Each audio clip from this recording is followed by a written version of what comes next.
This is my Black & Decker Workmate, and these pieces were broken and they're plastic and I don't think they're available, so I made some out of metal.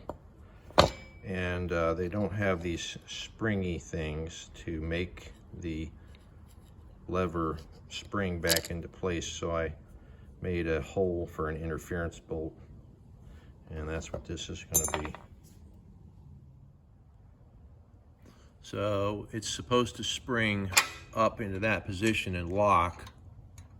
And I just made a hole for an interference bolt. Now it can't come loose. Both sides are rock solid. And then when you want to take it apart, you take the interference bolt out of both sides and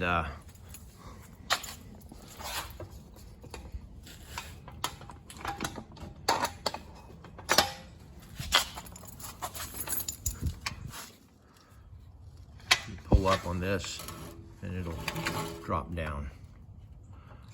Made it work again. Hooray.